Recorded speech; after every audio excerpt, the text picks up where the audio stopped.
Transmissão Paulista vem em queda, com os possíveis ruídos em relação aos dividendos da empresa. Será que realmente está em risco? Vou comentar o que eu fiz com as minhas ações, na verdade com o meu compromisso de comprar mais Transmissão Paulista, vi opções. Será que eu voltei atrás? Vou comentar sobre isso e também a Brap ou Vale. Muitas pessoas têm me perguntado, Bradespar ou Vale? Vamos fazer esse comparativo. E a 3R lançou as prévias mensais, eu vou acompanhar ali com vocês. Quando a gente observa a produção mensal da 3R, nós podemos ver que Cluster Potiguar, Polo Potiguar e Pérola tiveram redução nas produções, então a gente vai entender o que aconteceu. Tivemos aqui o Cluster Recôncavo aumentando a produção e nós tivemos o Papa-Terra caindo consideravelmente. A gente vai ter que ver o que a empresa está justificando. No Cluster Recôncavo, que foi o que melhorou, a gente vê que ele vem entre oscilações meio que estável, agora vem tentando manter um patamar um pouco maior. Então, ele faz próximo aqui do topo, interessante. Podemos ver o Pérola, que está oscilando, mas está crescendo a produção, mas deu uma quedinha, vamos ver então.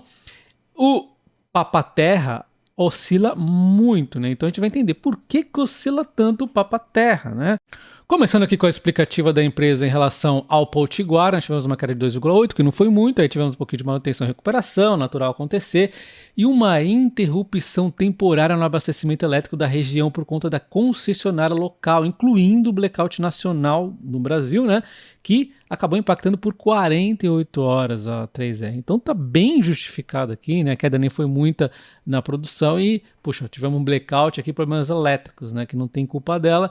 E de ponto positivo tivemos aqui até o comissionamento de startup de um novo tanque. Então, assim, nada de preocupante no Potiguar, vamos passar para o próximo. Temos o Pérola aqui, que tivemos uma quedinha também, queda de 12,9, já foi maior, né?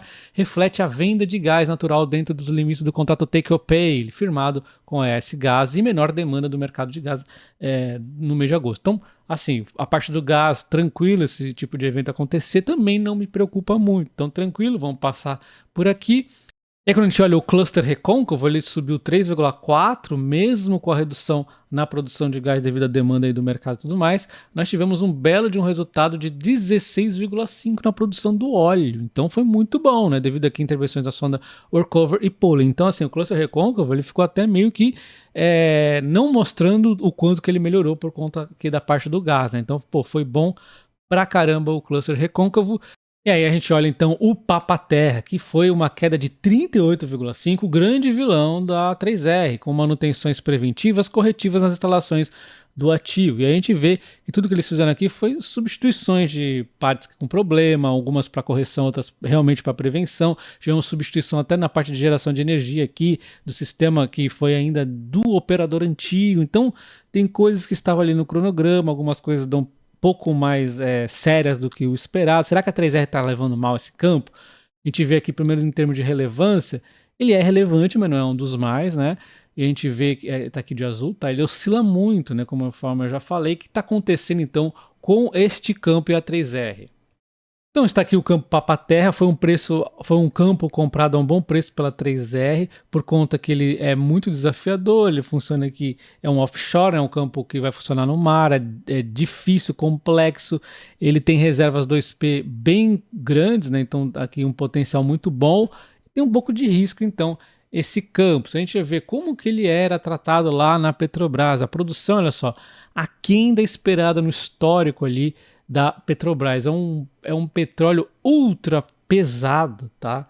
Então, ele no período da Petrobras, a Petrobras teve que mudar, inclusive, algumas estratégias nesse campo, futuras aqui, exatamente para ver se colocava a produção desse campo nos eixos, porque eventualmente ela deu uma decepcionada mesmo, e aí vocês sabem que a Petrobras não consegue dar tanta atenção a campos que não são tão grandes, e aí é que entra a 3R, faz mais parte da estratégia da 3R, então a gente tem que acompanhar o que a 3R vai fazer com esse campo.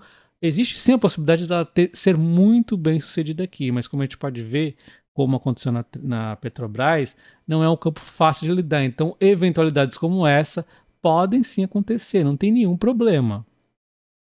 Então, como vocês viram, não tem nada demais acontecendo na PetroRio. Eu foquei mais no relatório mensal, mas a PetroRio tem bastante campos ainda para colocar evolução, inclusive o próprio Papa-Terra, que é um campo difícil. Então é normal esse tipo de oscilação.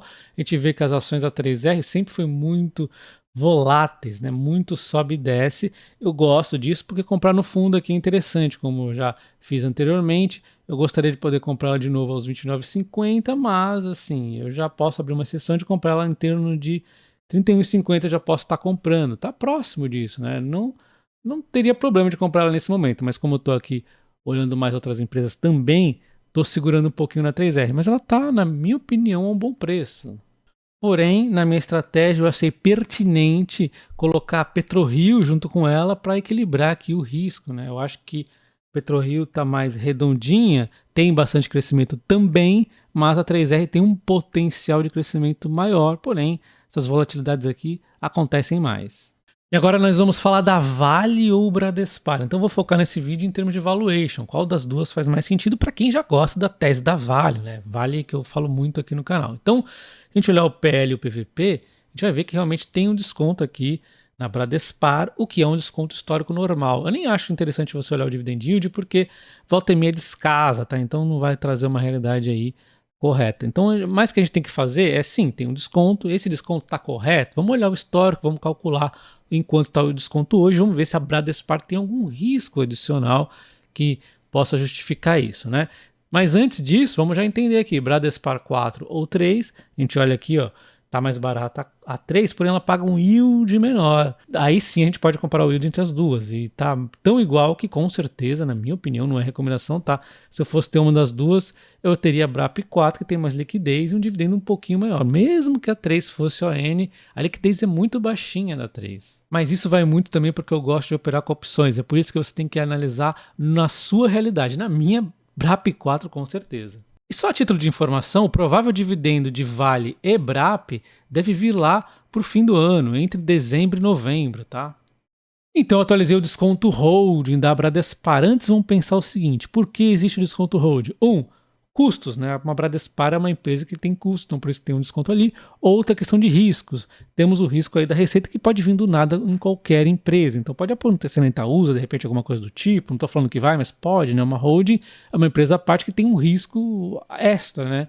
Então, é por isso que a gente quer um desconto holding sempre maior. E aí se não acontece nada, a pessoa vai ganhando um dividendo maior ao longo do tempo, porque está com um descontinho ali maior. Só que tem a parte dos custos que aí não tem como, né? Realmente existe o custo ali. Então, enfim, então a gente tem que trabalhar com cenários. Por exemplo, 25% alguns pensam, a maioria eu acho que pensa em 20% como o mais justo, então se está acima está desconto, se está abaixo está caro teoricamente. Há os mais otimistas que pensariam em 17%, 15%, eu já acho que para o Bradespar é complicado pensar assim, né? E eu gosto de 22%. Por quê? Um pouquinho acima dos 20%, exatamente ali para manter os riscos, como no caso da Litel, tá? Que é um risco que a gente já sabe que existe e está ali. O da Receita, tudo bem. Aconteceu agora, poderia acontecer com qualquer empresa, tá? Enfim, atualizei o desconto holding, peguei o valor da Vale de mercado, caixa da Bradespar, o valor que ela deveria valer sem desconto holding, que não faz sentido, e aí peguei o valor então atual de mercado, dando um desconto de 24,6% da Bradespar em relação à Vale, o que ficaria nas minhas métricas aqui 3,3% de desconto ainda, tranquilo aqui na Bradespar. Para quem pensa nos 20%, 5,7% de desconto hold. Então, teoricamente, faz sentido investir na Bradespar nesse momento, mas como eu gosto de opções e não quero ficar acompanhando muito esses processos aqui, eu prefiro a Vale mesmo. Mas, a título de informação, colocando aquela questão da receita de 800 milhões que a Bradespar fosse perder, né? E fosse perder o valor cheio, e pior ainda, fosse ter que pagar à vista. Então, estou pensando no pior cenário possível em relação ali ao case da receita. O desconto hold iria para 19,1%. Mas, assim, não tem nem como eu ficar fazendo esse tipo de conta, não temos certeza. Só mostrei aqui o cenário pior possível para vocês terem uma noção. E nós ainda temos uma possibilidade positiva, que é a possibilidade do fim do JCP. A gente viu que na Itaúsa teria um grande benefício, no Bradespar não tanto assim, mas ainda assim traria uma redução nos custos da holding. Com isso, aquele tal do desconto justo, talvez o mercado não veja mais os 20% como justo, passe a ver, sei lá, 15%, alguma coisa do tipo aí, né?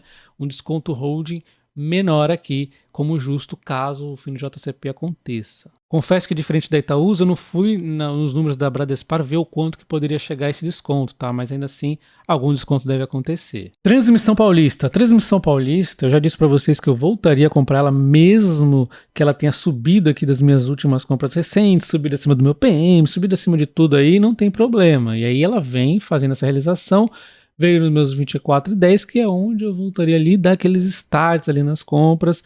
E não é que ela veio buscar os 23,80, inclusive eu estava gravando o vídeo, nem pude ali presenciar ao vivo ela chegando a esse valor. Fantástico! E aí eu já ponho aqui, né, já não custa nada a gente sonhar, quem sabe ela não venha buscar aqui os 22, e vamos arredondar aqui 23, ó. Quem sabe ela não venha buscar aqui os 23 aí, o negócio fica mais bonito ainda, né? Por quê? O que está acontecendo com a Transmissão Paulista?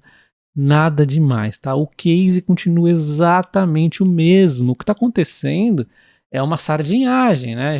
E o que acontece é o pessoal preocupado com dividendos do curto prazo, né? Quando a empresa for voltar a pagar dividendos, aí já era, meu amigo. Então, a gente vê aqui a notícia até da Genial, falando que os dividendos extraordinários estão em risco, a evolução da alavancagem após aí assumir o lote 1 poderia prejudicar a distribuição de dividendos da empresa. A própria Genial comenta, né, que parte dos investidores são muito voltados ao dividendo, então pode ficar frustrados, mas os projetos adquiridos, sua respectiva geração de valor deve ser capturada ao longo dos anos. Eles continuam recomendando compra da Transmissão Paulista, né? Uma coisa interessante que vocês devem observar é que a empresa ela tem aqui um lucro líquido regulatório de 567 milhões, ele vai aumentar nesses próximos 2 trimestres e vai aumentar também no ano que vem. Então, o dividendo nesse ano ainda vai ser pago. A empresa já falou que deve pagar 75% do lucro líquido regulatório, então vai ter dividendos, vamos ver o quanto que deve ser,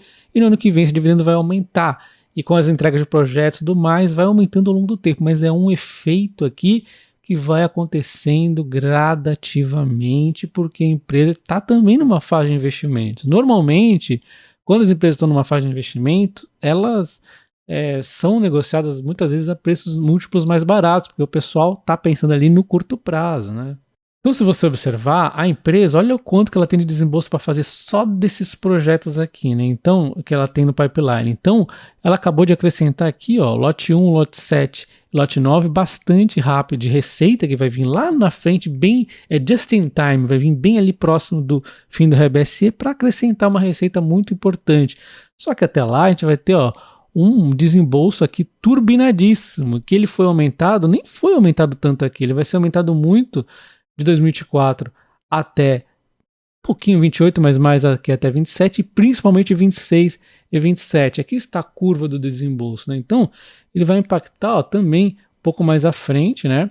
Agora nem impacta tanto, mas a empresa, qual é o impacto de agora? A empresa reduzir esse payout, ela não vai pagar 100%, porque ela sabe que ela precisa ir fazendo uma gordurazinha aí para ir investindo aí, né? Os seus projetos que ela está vendo que seu pipeline de desembolso está grande. Então, o impacto, na verdade, agora vai vir mais por conta dos payouts reduzidos, né? Além do mais, ela já tem outros investimentos sendo feitos. Olha só, 2024 a gente já tem aqui, ó, desembolsos, né? Mesmo antes do projeto nem impacta aqui, já tem.